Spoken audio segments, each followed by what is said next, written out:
Всем привет! В сегодняшнем видео хотелось бы затронуть такую проблему, когда наша любимая GTA уже не просто надоела и в нее скучно играть, а от нее порой даже очень легко клонит в сон, что никакие снотворные не нужны. В последнее время за собой стал замечать, что начинаю, так скажем, клевать во время активного геймплея. Собственно, так и зародилась идея для этого ролика. Тогда я начал узнавать у других игроков. И действительно, такая проблема существует, и она не совсем связана напрямую с GTA. Но в этом видео мы разберемся, от чего она возникает, можно ли с ней бороться и как. Желаю вам приятного просмотра, и было бы неплохо, если вы поставите лайк под это видео и подпишитесь на канал, ведь, как показывает аналитика в творческой студии YouTube, без подписки смотрят 87%.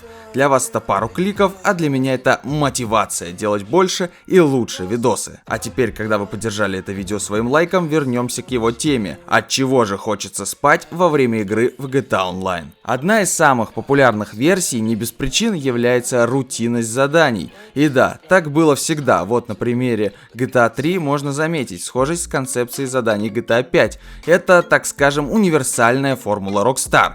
Но почему раньше это никак не мешало нам? И мы могли и ящики возить на склады, и кто-то Кая Перика по несколько раз посещать и обносить блондина Эль Рубио. Но для начала у всех нас была цель – разбогатеть и купить что-то желаемое. Не смейтесь, я когда впервые увидел яхту в GTA Online, захотел на нее копить. Но тогда и времена другие были, игроки достаточно часто запускали борьбу с пиратством и «Мой дом, моя крепость», а понты, что ты обладатель дорогущей яхты в сессии, это часть человеческой природы. Это сейчас этим никого не удивишь. Да и в целом сейчас для каждого повод для уважения разный. Для кого-то возраст персонажа на арене GTA Online, да причем здесь арена Мейсбанк. Для кого-то автопарк, я бы сказал, для большинства, ибо GTA в первую очередь это игра про машины. Для кого-то редкая одежда, а для кого-то интересные награды. Вторая причина утомления от игры кроется в том, что разработчики по какой-то из своих причин превратили игру в работу. Ну камон, какие 50 миллионов на квартирных ограблениях, какие 50 дел на швейной фабрике, а также 50 миллионов на ящиков в ангаре и все в этом духе из карьеры, которая присутствует в обновленных версиях игры для ПК, PlayStation 5 и Xbox Series. Для старых игроков это особенно является скучной темой, ибо мы уже этим занимались в свое время, но как Rockstar не смогли перенести наш прогресс для карьеры в накопительных планах.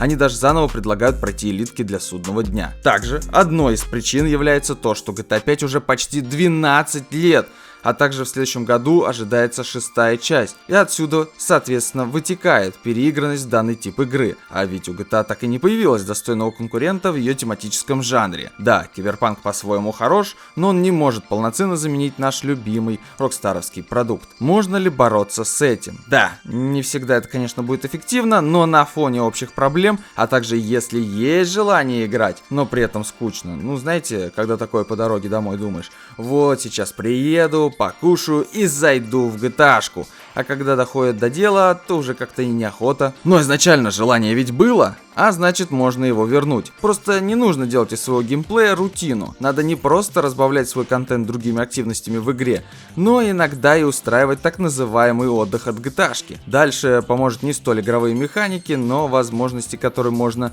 провернуть совместно с другими игроками.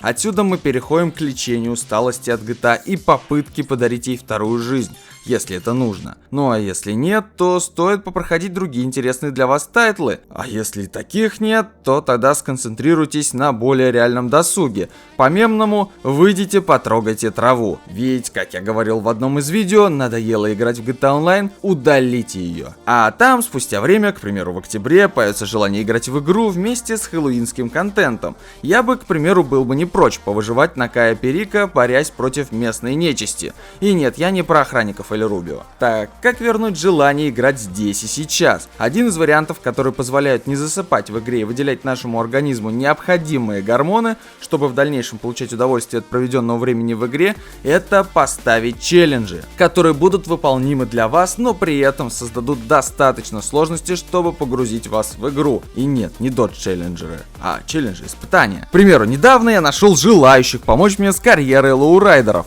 ибо для 4 из 8 заданий от Ламара требуется ровно 4 игрока, а учитывая еще и достаточно нелегкие для всех этих миссий условия, это создает дополнительную сложность в подборке игроков на эти дела. И, кстати, пока я записывал звук на эти самые задания, Rockstar подвезли двойные выплаты. А если вам нужны напарники для вашего геймплея и ваша усталость от игры исходит от одиночного времяпрепровождения, то напишите в комментариях свой никнейм, платформу, на которой играете, версию игры, возраст, а также наиболее удобное для вас время, чтобы с кем-то тимплеить. Можете добавить цели от совместной игры и дополнительную информацию, которая для вас является наиболее важной при выборе напарников для GTA Online. Помимо челленджей, решению проблемы помогут как простые покатушки по сессии на любимом транспорте, так и, к примеру, создание фоток в редакторе Rockstar. Ну и про развлечения не забываем. Так, к примеру, советую вам подписаться на мой телеграм-канал, ведь я планирую провести совместное событие с подписчиками, где их задача будет найти меня на карте за отведенное время. Видео подобного формата вы можете посмотреть по подсказке или по ссылке в описании, но в этот раз будет гораздо более драйвово, ведь я не буду отсиживаться во всяких нычках, а постоянно находиться в движении и раз в определенное время давать подсказки по своему местоположению. И чем ближе к концу таймера, тем конкретнее будет подсказка. И без завозов, разумеется, не обойдется. А если у вас остались вопросы по теме сегодняшнего видео, то жду ваши комментарии по этому поводу. Обязательно на все отвечу. И было бы неплохо, если вы поделитесь этим видео.